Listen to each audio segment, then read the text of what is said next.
Welcome back, everybody. Next up, we're talking with one of our representatives from Washington. Congresswoman Carol Shea-Porter recently hosted a pair of health care meetings here in the Granite State, and that is certainly the issue du jour. Here to talk about that today is Congresswoman Carol Shea-Porter. Thanks for coming in today. I appreciate it. Happy to be here. Now, after you saw all of these meetings this summer, and some of them were pretty raucous, there must have been some trepidation before you held these meetings, right? No, not at all. You know, I've done 20 town halls now, 22 town halls in a little over 2 years, and I believe that people should come out and say what's on their mind, and I did that myself. But there was something a little different, which I think was disturbing, and that was that there was an element that just was absolutely determined to shout everybody else down. They yelled at an 84-year-old woman who was telling her story. They yelled at the Boy Scout who was mixing the numbers so they'd be, completely random. And so I was disturbed by certain elements of people who just would not stop shouting at other people. But for the most part, it was exactly what you would expect. This is a very serious issue. It's a sea change in the way we deliver health care. And so you would expect that they would come out and they would have strong opinions, and I welcome them. Now, this was a chance for constituents to get access to you. Do you feel like these meetings were a success? I do. I absolutely do. And actually, we've been meeting with people all summer long, and I did 2 teletown halls, and one was televised so that people could see it, and I've been meeting, and talking constantly about this health care. But this was a way to actually engage in the back and forth. We did 3 radio shows where there were 1-hour call-ins, so it's just a continuing process. But I do think it was a success. There were people who came in and were concerned there were death panels. There aren't. There are people who thought that we were going to wreck Medicare. They're not. Or that something would change about the VA health care. It wouldn't. So, there were a lot of chances to clarify and explain. Are you finding, though, that there are, I know you just mentioned misconceptions out there. Is that sort of clouding the issue for some people still at this point? Well, it's hard for them to hear when a small minority will stand up there and keep repeating something that simply is not true. It makes it difficult. So that's the opportunity in a town hall to come and talk about that. So, but there's still a lot of confusion about this. It was back and forth, and our job is to just keep saying no. There's no death panel. No, that's not going to change Medicare. If anything, we're going to strengthen it. And so we have to do this. We have to bring the message to the people and then have a constructive dialogue. There were a lot of people calling on you to hold some of these meetings. Did you feel pressure politically to do this? No, we never said we weren't going to. Our whole plan through the month of August was very, very, very well planned. First, we would meet with the stakeholders. We met with hospitals, insurance companies, physicians, and others. Then we would do the teletown halls. We reached, 20,000 people in the 2 town halls, and they had a chance to see one of them on television. So then the next step was to do radio call-ins, and we did 3 of those. And we went on conservative stations. People had a chance to call in, and they did, and had very, very active dialogue. And then finally, in the last week, we did some town halls. So we've been working the whole month of August on reaching out to people. One of the things that's upset a lot of people, the critics of this, is this public option, the government, I guess, running part of, or an insurance company, if you will. Is this part of the bill negotiable, do you think, for you anyway? Do you think this is something you might take out at some point, if you could? Well, I've said all along that I'm a proponent of public health care, but that I wouldn't let the health care bill go down if that's what it was. But I am not right now willing to concede that, because the public option actually introduces choice and competition. Right now we only have 2 insurance companies in New Hampshire that have 75% of the commercial market. And so this offers some choice and some competition to drive down costs.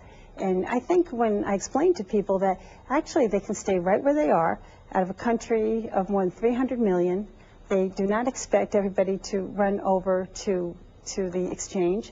They're expecting maybe 90 million people to use the exchange, and within the exchange there'll be about 9 million that will actually use a public option. Excuse me, I think it's about 30 million will use it, so will go into the exchange. So most people will stay right where they are, and they should. If they like their insurance, stay with it.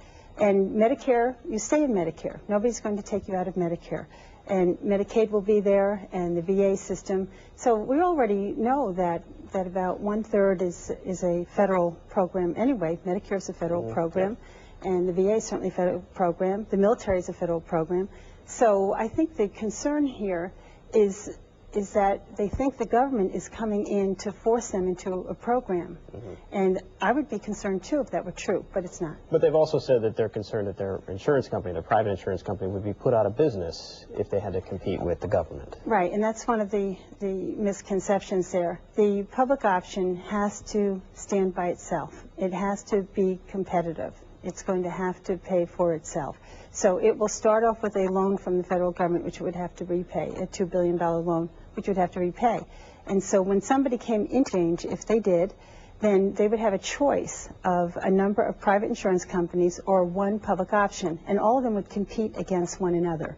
And so people could look at every single plan inside the exchange, both one public option and the other private insurance companies, and then they get to choose which one they want to use. And if they can't afford it, then they get what's called an affordability credit or a coupon. And they could use it for the private insurance, or they could use it for the public option. What do you say to people out there? I think the estimate was about, what, $1 trillion over 10 years. That's a ballpark figure. To people who say, well, it's a government-run program, it's going to be inefficient, it's going to start hemorrhaging money, it's going to wind up raising our taxes in the end. Right. Well, you know, there's concern, obviously concern about the deficit, and we have worried about that ourselves. But this is going to be fully paid for. That's the commitment that the president made, that this would be fully paid for. The second part of all this is that if we don't do anything, we have no way to control health care costs. They continue to spiral out. And right now, we know that the insurance companies pay a large percentage for overhead. There has to be some way to make sure that we work at controlling the costs. So this, by putting choice and competition in there, then what we're saying is, okay, we're leveling the playing field, but everybody has to be able to pay. It's going to be a totally level playing field. And that's the important part. I mean, I think when people realize that we're not forcing anybody into a public option, that they actually get to choose inside that exchange whether they'll use a private insurance company or a public option. By the way, I think that when you think about 47 million people coming into the system, and you realize that there's going to be plenty of profit for insurance companies. They'll pick up plenty of new customers. This is exactly what everybody wanted, an employer-based insurance system. Let me switch gears here a little bit. You've been the target of a lot of criticism from the right, and I just want to get your reaction to some things. Fergus Kahn, former GOP chair in New Hampshire, wrote a letter into the UL criticizing you for congressional spending on mailings down there, for overpaying staff and bonuses and so forth. Do you feel like that you're using your money down there responsibly? Oh, of course. Of course. And, you know, this is political trash talk, and people in New Hampshire are just way too intelligent to fall for that. It's very interesting that he pulls out Democratic budgets and forgets to look at the Republicans' budgets. You know, people are smart, whether you're a Republican or a Democrat, and I come from a Republican family, they can see right through that. That's political trash talk. If anybody, first of all, of course I know that every dollar is posted online. You know, I voted for transparency. I like the idea of full transparency. Everybody's salary is public. We know that. All the money that we spend in reaching out to constituents is posted. We know that. That's a good thing for people to be able to look at it. You're accused of sort of maxing out your budget, I guess? I think it's really sad. I think it's really sad. I think they would be so much better off if they would just concentrate on issues and a plan to move America forward. So I welcome anybody who would like to look at our budget. Every single dollar is posted there, and so it's just sad. Americans need us to talk about what we're doing, not to be sitting there, you know, kicking at each other's heels and making up stories. Now, you've also been accused of being, quote, out of step with your constituents. You've had a lot of chances this break to talk with people in your district. Do you feel like you're following what people want in District 1? I do. You know, here's the problem. There's 650,000 people. They don't all think alike. And so you have to work with all these different groups, which we do, and I've met with many of them. I indicated before, you know, so far who I've met with. And before I leave on Tuesday morning, I'll meet some more physicians and talk to them before I go down to Washington. So we meet with as many people as we can, but with 650,000 people, I can promise you that everybody has a different idea about how to fix this. And ultimately, there will only be probably one vote on this.